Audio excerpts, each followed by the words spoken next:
ไว้ประมาณจัก สวัสดีอีกรอบพี่น้องสวัสดีตอนจักโมงแล้วตอนนี้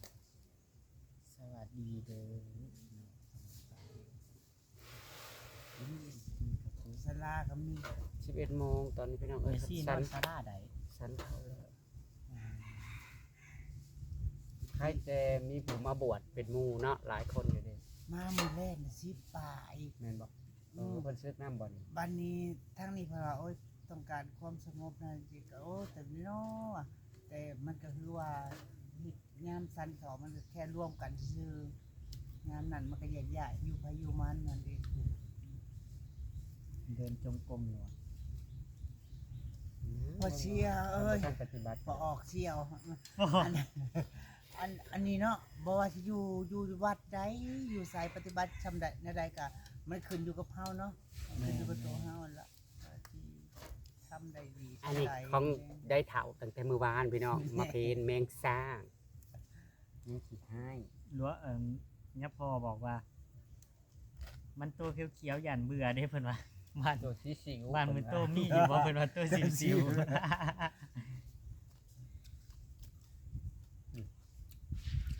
ว่ามันก็กินแมงอันใหญ่ มันก็พออันนี้แหละ มันไข่แล้ว มัน ครอบว่าวตั้งแต่เพิ่นบ่ทันมาบวชพี่น้องเอ้ยว่าไก่ไม่เชี่ยวคอยสิไปเพนเจ้าไปพุทธิมาน้ำเอามือได้กับมือมาอันซื้ออันมักมาซื้อมักข้าวโพดนะหันแล้วก็มือไงชาวบ้านละไปเพนอันธรรมราเลยเพิ่นว่าไปเพนเมซี่เลยเพิ่นว่าเขาก็เมื่อยทวันเขาขี่รถมานั่งตดโปดมานี่เขาก็เมื่อยแล้วว่าเรามีเอ้าหน่อยสิบ่ได้ไปจักเทื่อว่ะหน่อยน่าสิสิก่อนมาจักกันน่ะ สิซิกนี่ได้ อันก็ว่าจะอยู่ให้มันได้จะเจ็ดปัดทั้งแม่เพราะว่าคันบ่ฮอดเก้าบ่มารับ แต่ไม่ดูเก่าจ้ะ อยู่เก้าซะ กับพังเบิ่งว่าสิฮอด ฉะนั้น เก้าหรือบ่ มันได้เข้ามาทางนี้แหละ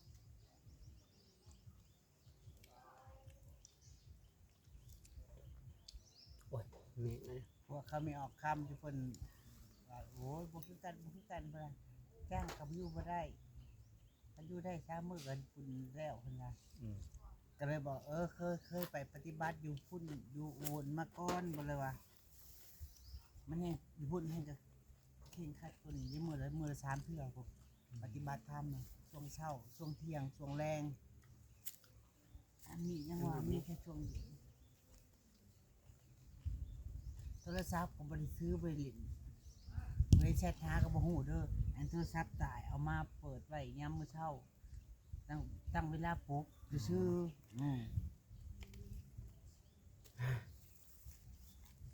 ผู้ใดสิแชทหาอิหยังจังใดก็อยู่เฮือนเบิด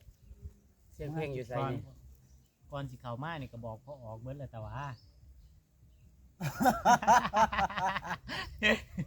แซดบอกพอออกยังเบิดแล้วแต่ว่าบอกว่า ไอ้ปฏิเต่าบ่ได้ บอกว่าค่อยเจ้าหน้าพอบอกว่าหายไปต่างว่าจักอาทิตย์หายไปเจ้าพอโผล่มาอ้าว พอออกได้พอเที่ยว จักแล้ว จักแล้วพอออกได้สเมซี่ เขาออกเที่ยวเลยพอ อ่ะ พอ ต้อง อ ลอ อง ก เจ เล อย ต้องลองเจอเมซี่ครับ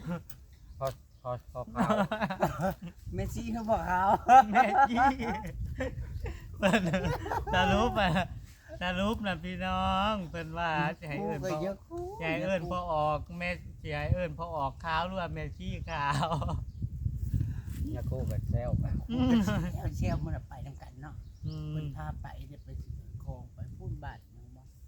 หรือบ้านเนาลาบเลยกันเลยว่าการจะลง เป็นเอาไปน้ำบ่ ไปรถตู้ด้วย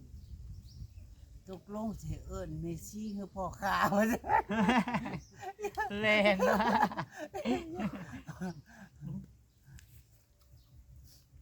ผู้หญิงหรือผู้ชายเคยแล้วจนมันมีแหงตอบมื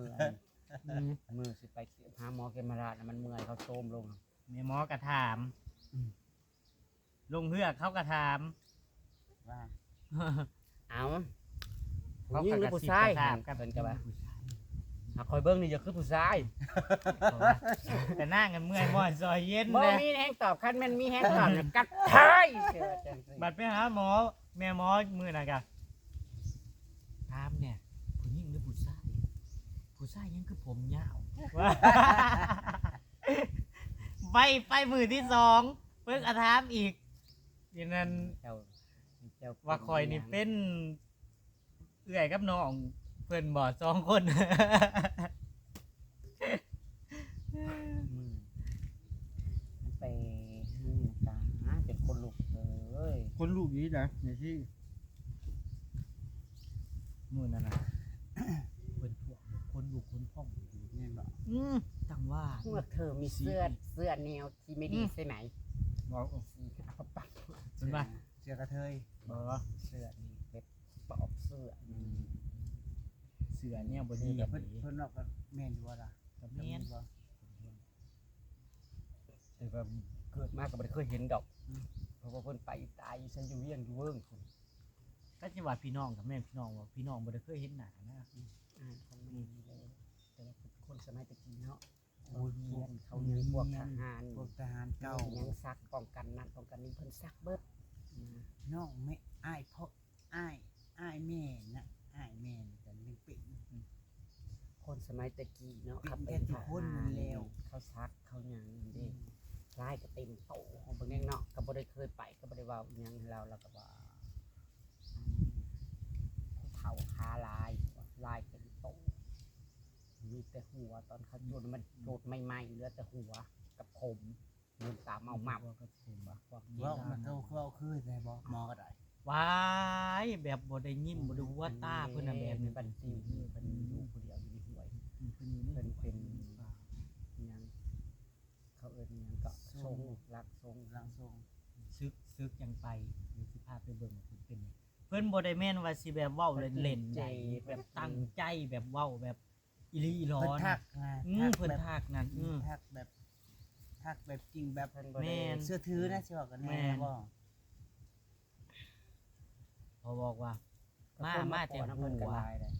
ความเก่งน่ะเก่งสำได้มาแต่หัว เอาเฮ้ย มาแล้วบัดนี้อยากกิน ในไล่เจ็บ มา เจ็บ เพี้ยอยู่ได้นี่นะนี่นะ เจ็บกับปวดนั่นบ่ เจ็บเลยบ่แม่นปวดอันนี้นะมันเป็น คื ก้อ อน มานั่งมาดีบ่ แล้วก็ นี่เฮาบ่ายเฮาช่วงนั้นนี่ก็เจ็บ แล้วก็บอกว่า พัดก็ได้แล้วตบแล้วตีแล้วเปี้ยใส่อันนี้นะ เขาเบิ่งคลิป ผู้เมื่อบักแห้งๆนึงมันหักบ่ได้เจ็บเราตีแล้ว แม่นบ่ เบิ่งว่าแล้วตบจนดังเปะ เราว่าเป็นแนวใด ตบหา มันไตเลี้ยวนะ แล้วก็นั่งก็สั่น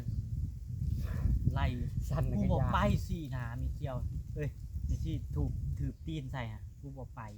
กูอยากกินกูสิกินมัน เอ เบิ อ ด ได้ ดำได้ ยังอยากมาอยู่น้ำมาอยู่น้ำอยากกินที่เว้ยคือเบาแล้วอะไรแบบ พอหมอนบ่เว้าหน่อย อืม ว่าบ่ไปนั่น อืมผมพ พ อ อ หม เทิ อง เติบ บอกว่า เป่าอยู่หันนั่นประมาณพอ2 ชั่วโมงผม ทีมานะ ตั้ง บ่ แต่ แม่นยังดอก ยังไปช่วงขึ้นมาบ่ ทีมานะบ่แม่นยังคือบ่มีผู้ใดเฮ็ดบุญเฮ็ดศีลให้ยาคิวแห้งเย็น ไปได้ สิ เจ้า กินฮอดขี้ ออกคู่คนเฮ้ยว่าจะให้เป็นแค่ลูกหลานนั่นตระกูลกูนั่นก็ออกมันอีส้มจนมันเป็นบ้าจนกินยาชีมหาโพอายุ สิไป 15 หาคนแต่บ่ คู่คนตั้งแต่เข้ากับแก้วเป็นน่ะก็ออกกันน้ำ แบบนี้โลด ไปหาหมอไปหาตั้งหมอตั้งกันกับแบบนี้ โทษมันออกนะมองแปลกในบ้านนั่นแล้วมันก็เห็นในตามันนั่นเพราะว่าเมื่ออันที่ออกมานั่นนอกเมื่อนั่นแหละก็ไข่เนี่ยขึ้นเธอเดียวเท่านั้นบ่ได้ขึ้นแต่เก่านะขึ้นเบิดมือโอ้ยคือสิไข่แน่เดี๋ยวแล้วก็สิออกมานอนอยู่ในนอกในเตียงเล่นห้องไหมเดี๋ยวกี้ว่าสินั่นพอเดียวเพิ่นอยู่ออกมานอนน้ำนอนแล้วก็บ่ได้รับจนเที่ยงคืนก็บ่รับ เดี๋ยวมันนอนเย็นนะ บ่รับแล้วกลางมุ้งนอนอยู่หันแล้วก็มันเป็นอันนี้แล้วก็เฮ้ยนะขับไปนอนในนะเขานอนบ่รับเด็กแต่เพิ่นบ่ทันได้นอนรับได้นี่รับตาเป็นแท้ยังจับโทรศัพท์อยู่เห็นมีแต่ผู้เฒ่าคือถือคันอยากคือแบบย่างเวียนเทียนแบบนี้อย่างนี้แล้วก็รับตาไปก็เป็นเห็นแต่หน้าเป็นหน้าผู้เฒ่านี่นะเห็นแต่หน้าหากแต่บ่ฮู้ว่าเป็นผู้หญิงหรือผู้ชาย แต่ว่าผู้เฒ่า บ่ได้รับได้บ่ได้รับ มื้อนั่นน่ะมานี่ละอันนี้เข้าไปในบ่อนนอนแล้วก็บ่รับทางนี้ก็กำลังรับได้เที่ยงคืนเลยเนาะก็พลิกไปพลิกมาเมื่อยอยู่นะมันเฮ็ดให้เมื่อยเลยแต่ก็บ่รับตีเกือบตี2ก็บึ้งออกมาเข้าห้องน้ำเมื่อยอยู่ก็บ่ทันได้บ่เมื่อยแฮงมาเข้าห้องน้ำบ้านนี่แม่มึงเอ้ยเมื่อยหายใจก็สิบ่อยากปิดบึ้งเข้าไปปลุกเลยโอ้โอ้มาเบิ่งก่อนนะ เพียออกมาจากห้องน้ำพุ่นน่ะ โอ้มาเบิ่งก่อนนะ แล้วเคยนั่งสังเกตตัวเองอยู่ว่ากูเป็นอีหยังกูเป็น กาโอ้ยังเฮ็ดข่อยกระตาน่ะก็อยู่นั่นนี่ครับว่าเพิ่นบ่ได้มาว่าเอกตาข้างหลอดๆที่เฮ็ดมือเฮ็ดมาจน บ่มีแห้งหยังอย่าง กระโทรนำกันกลางคืน ปาดหันจนฉีกเบิดล่ะ โทรนำเอื้อยกลางคืนก็ตั้งเต้นหันแล้วก็บ่ได้นอนมามืดมื้อมืดคืนน่ะบ่ได้รับจากงีบนั่น แต่มือเพิ่นสิ กินยาน่ะซะมาพัดกิน แต่เมื่อยแต่มันนอนบ่ได้ บ่ได้ รับนอนบ่รับอยู่แล้วก็ แต่มือเพิ่นสิไข่ แต่พ้องตื่นขึ้นมาอันไปเทมราชเมื่อยๆน่ะขึ้นลงตะฟังขึ้นตะฟังเมื่อยๆน่ะก็ไปนั่งทาหมออีกเป็น 2-3 ชั่วโมงน่ะบ่ได้มีหาวจักบ่ได้อยากนอนสิว่าเท่าใดซะ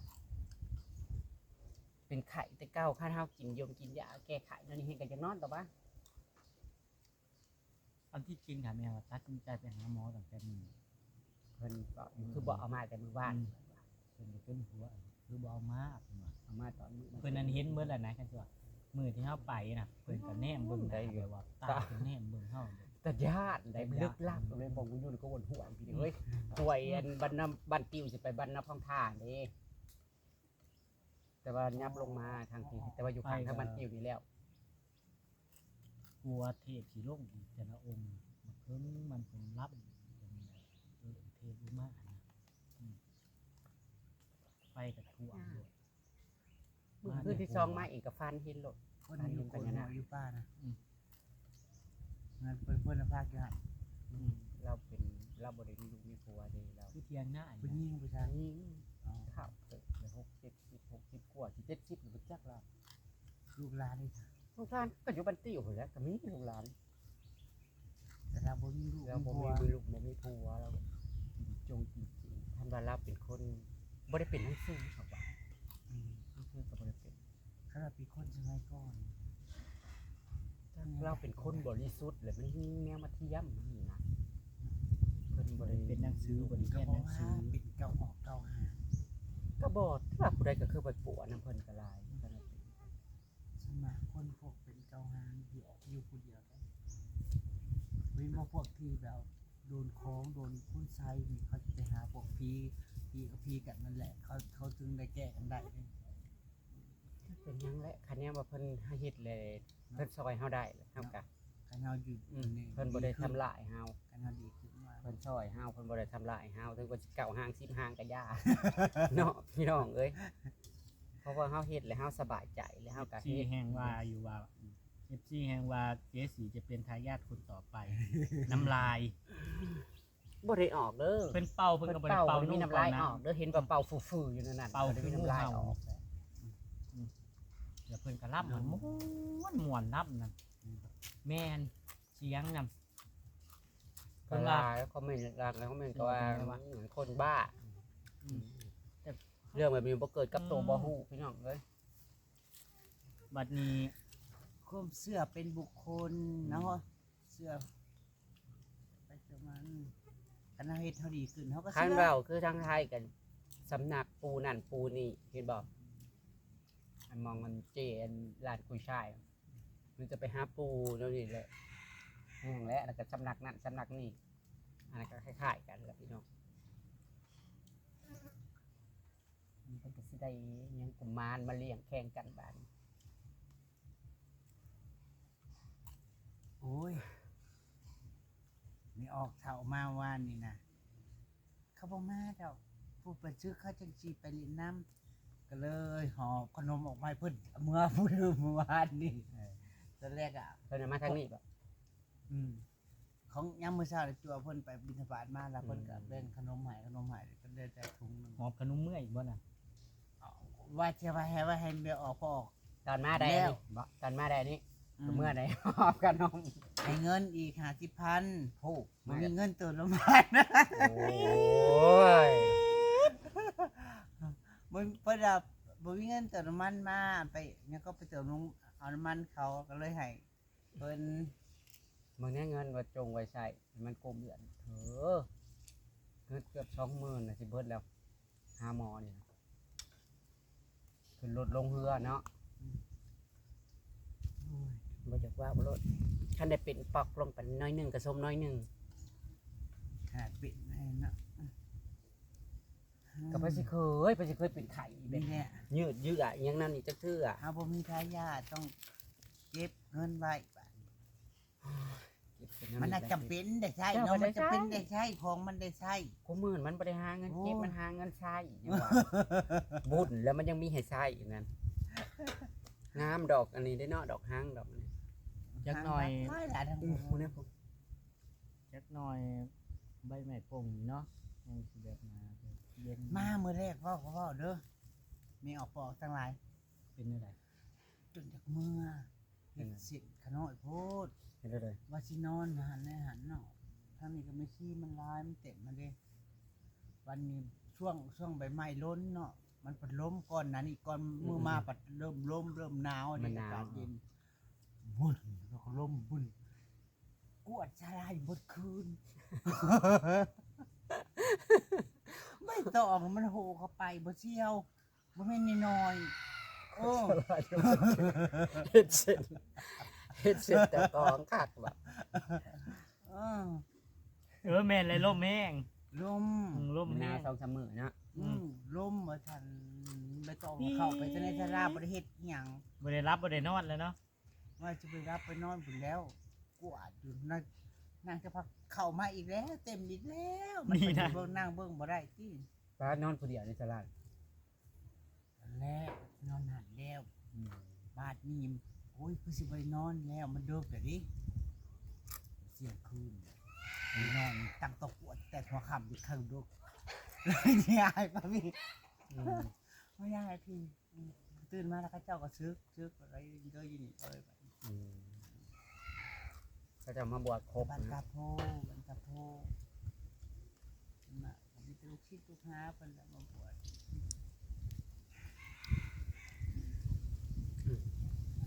ไปลงมานั่งกินข้าวอยู่พี่น้องเอ้ยอยู่ทั้งทำพระเลย หมองอยู่นี่นะมันเย็นแน่ก็แค่นี้แหละ เราสิเมื่ออายุอันนี้นะสิพักกันเมื่อผลยก เมื่อ เราสิเมื่อส้มสวน เก็บผัก อยู่ให้เจซีครับซาเล้งมา มาไว้หยังเพราะว่าอยู่วัดแห่งนี้มันเป็นวัดป่ามันบ่ได้มีแม่ออกค่ำเด้อันมื้อเช้านี่ก็คือว่าไปบิณฑบาตอยู่ไปบิณฑบาตอยู่วัดอยู่บ้านดงเนาะส่วนมากแต่ละมื้อนั้นบ้านดง เพิ่นย่างไปหรือว่าหยังกิโล ที่รถ อ๋อ ไปก็บริเขามาจากปั้นไปเที่ยว เอ้า อันเข้าเจ้าคาจะเบิ่งหมอลำเรื่องสดแจ้งไม่ใช่หวานแต่อีตุนจวยได้ ใส่อีตน บริเขามาจะนวดดอกแล้วก็เป็นนี่แหละมาเข้ามาจงบุญนี่แหละกับบริยังมาแต่ก็มีเมที่มียังเตรียมแบบเตรียมผ้าขาวอยู่แล้วเด้อันนี้ก็ไปตามประเพณีตามธรรมเนียมเลย พันอยู่ในสี่ว่าเป็นสี่เกลียดพันว่าเป็นสี่โอ้ยมันออกสี่ชูนมันพันจื้อเนี่ยบ่จื้อแน่เลยมีสี่กับสี่ชูนนกอีกสี่ขั้นมือเขาฟันน่ะบ่ออกพี่มือไม้มาพี่จะออกผลิตงานมากก็คือแล้วก็นอนฟันกินกันหนาแล้วมองโอ้ มอง เรียกนี่กับพันนี่เป็นหนาไปได้พี่พันยึดได้พี่ อันเด้เพิ่นให้ตรงๆเลย 18 บ่เอาเพิ่นบอกข่อยนี่ข่อยแบ้มือแน่เพิ่นนี่ บ่ได้บอกเลขบ่ได้บอกเลขหยังดอกเพิ่นว่า เพิ่นเว้าอ้อมๆหั่นนะเฮากับบ่ แบบ น ลาย เฮ้ย มือ ว่าจะบอกตรงๆ ลายมือน่ะเด้เพิ่นไผลายมือขึ้นลายมือบ่ขึ้นเพิ่นก็สิเห็นเป็นตัวเลขคันมันขึ้นลายช่องเลขที่หรือ48มันขึ้นเดี๋ยวลายมือขึ้น เฮาขอเฮาว่าบอกแน่เด้อปู่เฮาว่ากับแบ้มือให้เพิ่น เขาหันบอกว่า อืม ถึงเนาะ แต่บ่ซื้อไผออกกิน บ่ได้บอกเลขเด้อนี่เด้อเอาว่า เฮาตอนเพิ่นเว้านะเฮา ตรงๆ ตอนเพิ่นเว้านะเฮาบอกว่า บอกเลขบ่จักนี่เพิ่นว่าบ่เด้อบ่ได้บอกเด้อเพิ่นว่า เพิ่นก็สิว่า อืมเพิ่นออกดี ปะโอเคเลยพี่น้องเดี๋ยวกะสีพากันเพิ่นว่าเพิ่นสิเมื่อส้มสวนมื้อนี้เพิ่นสิพาแม่ขาวแม่ซี่มาหาเก็บผักเก็บหญ้าอยู่สวนเพิ่นก็เลยว่าให้จิสิครับซาเล้งมาสิไหวบ่ อนก็เพิ่นจักเมื่อเฮือนเพิ่นน่ะเด้ อืม โอ้เจเด้ เออ หลานเจนเป็นหลานเพิ่น ๆอ๋อเป็นร้าน กับพี่น้องกันนี่แหละปะคลิปนี้ก็สิเก็บภาพบรรยากาศไว้ซ้ำนี้เนาะส่วนทางแม่ข่าวอำมาลากับเพิ่นก็สิจักให้คันครบเก่ากันยังอีก2-3มื้อเนาะสั่งซื้อคันก็ให้มันครบเก่าซะเนาะตามพระประสงค์ของเสด็จแม่ก็แล้วกันเนาะพี่น้องจะได้ก็ขอบคุณพี่น้องเบิดสุคนจะได้ก็เป็นกำลังใจให้ทั้งเบิดสุคนก็แล้วกันเนาะพี่น้องสวัสดี เจริญพร อายุวันโนสุขังพระลัง มาถึงบ้านละมี่เด้อ